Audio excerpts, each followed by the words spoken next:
We have been living in Japan for a little over 3.5 months now, and we have enjoyed every minute of it.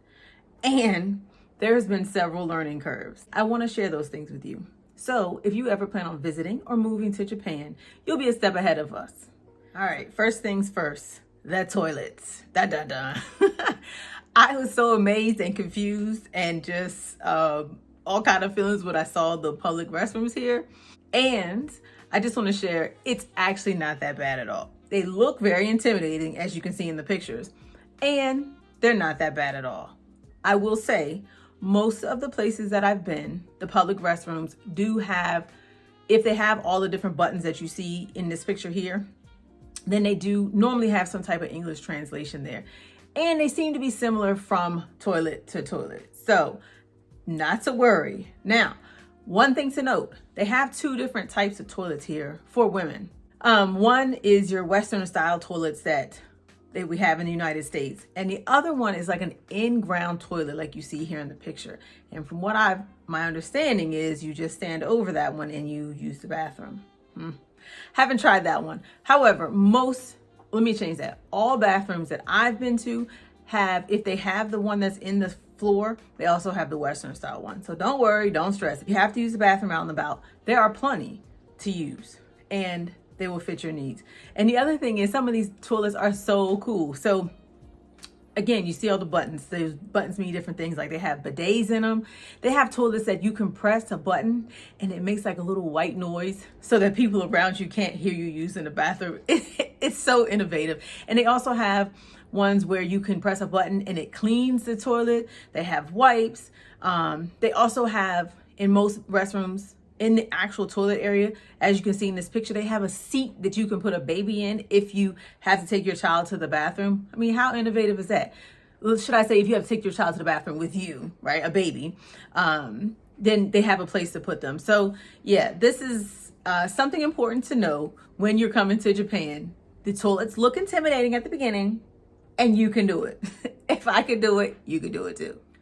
Second thing to note, in most public restrooms that I've been in, they do not have paper towels or anything to dry your hands on for that matter. I've seen some bathrooms that have the, it's like a dryer. You know, you press a button and you put your hands inside of it and then it comes on and, you can dry your hands. Some of them have them, but they have a sign over them that says you can't use them or they're broken. So what most people do here, and I have learned to do myself, is you take a little cloth, as you can see here, and you bring that with you. So after you wash your hands, you have something to dry it with, because it's nothing like using the bathroom and washing your hands and having them walk around dripping wet. It's just, it drives me crazy. So when you come to Japan, have some cloths that you can use to dry your hands with when you use the public restroom. Tip number 3, public transportation here is so punctual. And it is amazing how it works. Now, you might think, oh no, there's no way I can use public transportation because I don't speak Japanese. Well, neither do I. However, you can use the Google Maps or just Maps if you have an iPhone, and you put in the location you're trying to go, and it will tell you exactly how to get there on the train or a bus. You just press the little icon at the top for train. It tells you what stop, it tells you what platform, it tells you what time, it tells you everything. And as you can see in the picture here, most train stations we've been to have the information in English and in Japan, so not to worry. It can feel intimidating at times because there are tons of people in the train stations at certain points of the day and days of the week. However, you can do it, and public transportation here is amazing. Now, one warning. I don't know if you've ever seen videos on YouTube of people getting on really, really, really crowded trains. Well, as you can see in this video here, that happened to us. That was a little bit much for me. That was the first train I ever been on that was crowded, wall to wall people, y'all. And although it was a little nerve-wracking because I don't like being around that many people at a time, it wasn't bad. Everybody had on their mask. It was quiet, which is so bizarre because I'm not used to that. Being in the States, most people are talking and chatting and stuff or on their phone. In Japan, that's a no-no. When you're on public transportation, you are expected to listen to your device quietly, to not have phone calls, to not be talking loud or at all to other people. It is a disturbance, and they will have signs up to let you know that. And surprisingly, it's very pleasant because when you ride the trains or the buses, it's so quiet. You have time just to think and gather your thoughts. And a lot of people that I see are actually sleeping on the trains from their stops. I haven't got that comfortable yet. However, that is something I see people do. So if you're coming here, public transportation is amazing. You can use it. Trust me, you can do it. Tip number 5. If you choose to rent a car, or if you're moving here and you buy a car, that's an option too. We own 2 vehicles here because we'll be here for the next 3 years. And coming from America and where we live kind of in the suburbs, we're used to driving. So we purchased 2 cars and it has worked out well for us. And do note a couple of things. One, as you see in the picture, we drive on the other side over here from the United States. Now, depends on where you're coming from. You might be used to that. I wasn't. It took time. It took patience. It took learning. And there's still times where I see some signs and I'm like, ooh, what does that say? Anywho, you can do it though. So just note they do drive on the other side here. And there are a lot of tolls in Japan, y'all. We went on about a 40-minute trip from Yokosuka to Yokohama, and it cost us about $45 in tolls to and from. That was a total to get there and get back. So be prepared. If you're going to rent a car, there are tolls, or if you're going to buy a car. Now, if you rent a car, some of them might come with a system called ETC, which is like an electronic card reader that when you go through, it just automatically takes the money off your card and you keep it moving. So that means you could have a nice little bill at the end when you turn in your rental car. So again, just be mindful. If you choose to rent a car or buy a car, there are quite a bit of tolls. So just keep that in mind. Oh yeah, and one more thing about cars. They have some very narrow streets here, as you can see in this video.